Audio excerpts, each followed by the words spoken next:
Today, we are thrilled to bring you an in-depth look at Battle for Brooklyn.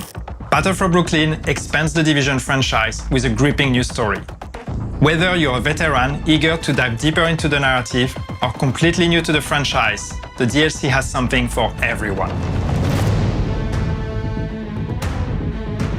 For the first time, players can explore post-pandemic New York in the fall, navigating iconic Brooklyn neighborhoods. You can tackle the new challenges solo or in co-op, making this DLC exciting for everyone. Let's take a look at what awaits agents in Brooklyn. Battle for Brooklyn is set in the faithfully recreated Brooklyn neighborhoods of Brooklyn Heights and Dumbo, including some familiar areas for the Division 1 players, as well as some new areas never explored in the franchise. Main missions take place off-site to allow for a greater bespoke story experience on your first playthrough. And the traditional side missions are replaced by replayable missions you can access from the open world. To experience everything that Battle for Brooklyn has to offer, it will take approximately 6 to 10 hours, especially if you want to discover all the activities we have prepared for you, including 4 control points, 12 living world activities, 10 bounty locations, 8 hunter riddles, and a new set of collectible bounties. We're going back to Brooklyn because sometimes you need to go back to where you started to see how far you've come. A lot's happened in Brooklyn since the prologue of Division 1. People have moved over, trying to escape the chaos of Manhattan, and they're looking to build a new life, make a change. Coming to Brooklyn in the fall is absolutely significant to our story. It helps us show the passage of time and our characters' and players' evolution as we approach the 1-year anniversary of activation. To bring autumn to the Division 2, we had to investigate firstly the vegetation and the weather. Via the foliage, we are dressing the city in warm autumn colors. For the weather, we have crafted something specific to Brooklyn. We went for a mix of warm weather with cold and light, and of course, something moodier to try to capture the autumnal contrasts. For Washington Street, the iconic starting area in the Division 1 overlooking Manhattan Bridge, we wanted it to still feel familiar to the players, but also really show at a glance how time has passed and hint to what might have happened in the meantime. The bridge is the heart of Brooklyn, and the people there have pooled talent and resources that our hostile factions would like to acquire. There, you'll be tasked with protecting the people who built the settlement. Some of the characters you'll meet at the bridge throughout the campaign are familiar faces like Theo Parnell and Dr. Candle, and a brand new face that we've really only heard her voice, Agent Hoskins. When taking Candle from Division 1 to Division 2, we wanted to show that some time has passed. She's still wearing her same old ID badge, but it's now more worn and has some wear to it. And my colleague Marie's ID badge here at Massive actually proved as a perfect reference for this because it has seen some better days. When designing Melanie Hoskins, we wanted to make sure that you can recognize some of her backstory and her character design. So we gave her a very cute bracelet that says Mom that she wears that were made by her 4-year-old son Freddie. And throughout Brooklyn, we've hidden all these character backstories in their character designs. The settlement evolves throughout the campaign in multiple stages. What we wanted to capture here is the feeling of community coming together, building and protecting themselves. Brooklyn was hit by the hurricane alongside Manhattan, only here things happened a bit differently. For some areas, the people in Brooklyn have come together to protect the shoreline from the hurricane, so its impact on the city has not been the same as in Manhattan. Moreover, the community has also started cleaning up after the storm.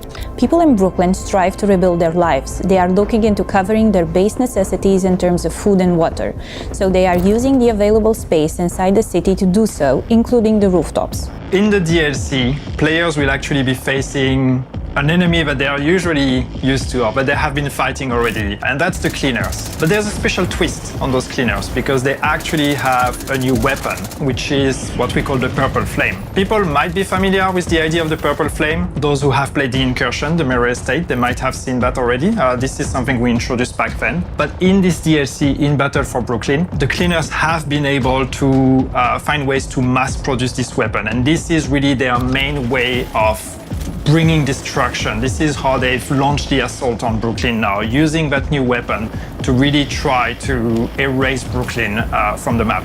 So as an agent, you have to go there, not just face the cleaners as you know them, but face the cleaners with that extra level of threat and of danger because of the Purple Flame. In-game, what this means, basically, is there is a new effect that is added to the usual fire effect you would get from the cleaners. Every time you face a cleaner that uses Purple Flame, you're not only going to be set on fire, but we're also adding a corrosion effect. And this corrosion, what it does is it's basically reducing your max armor. So the longer you engage in a fight against cleaners with Purple Flame, the lower your armor gets. And even if you use armor kits, even if you try to heal, you're only gonna be able to go as high as what your new maximum is. And that maximum keeps decreasing the longer you fight them. And of course, this is part of our story. This is part of why the cleaners are coming to Brooklyn, or why you need to go there and stop them, because it's an unusual threat. It's something that even the civilians in Brooklyn are not used to. We're going to have to find out how did they produce it, where are they producing it, and how did they get all the supplies they need to actually be able to mass produce this new weapon. No Division story would be complete without the hunters.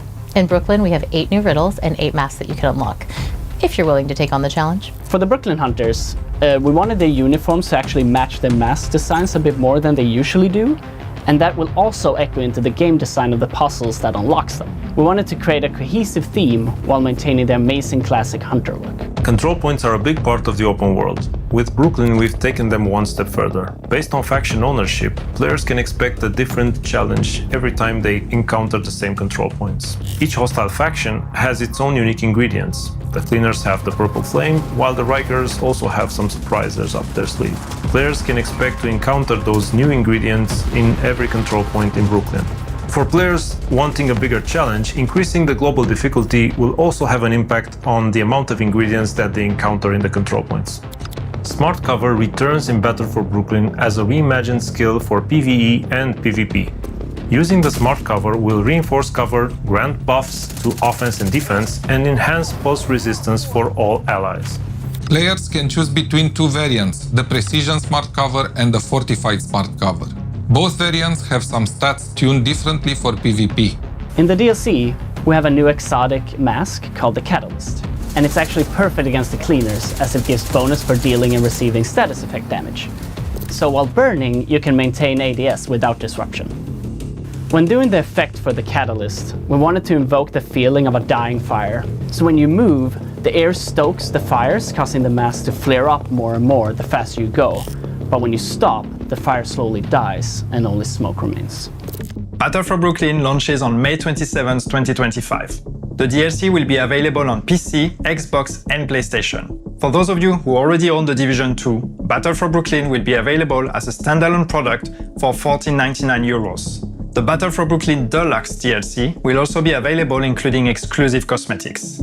You can visit Ubisoft Store to see the options and wishlist the DLC. If you have friends who don't own the game yet, let them know that the DLC will also be available for new players in our new Gold Edition and Ultimate Edition, giving them immediate access to the main game, Warlords of New York expansion, and the Battle for Brooklyn DLC in May. No matter through which edition you decide to get the DLC, it comes with a level 40 boost, allowing you to jump right into the Battle for Brooklyn campaign, and 50 stash space slots, also accessible in the main game. Working on the Division 2 DLC was an exciting challenge for us. We're thrilled to be bringing players back to New York, and we can't wait for you to play the Battle for Brooklyn DLC. Thank you for watching. Now, let's go where it all began. And don't forget to mark your calendars. The rendezvous is planned for May 27th. See you in Brooklyn, agents.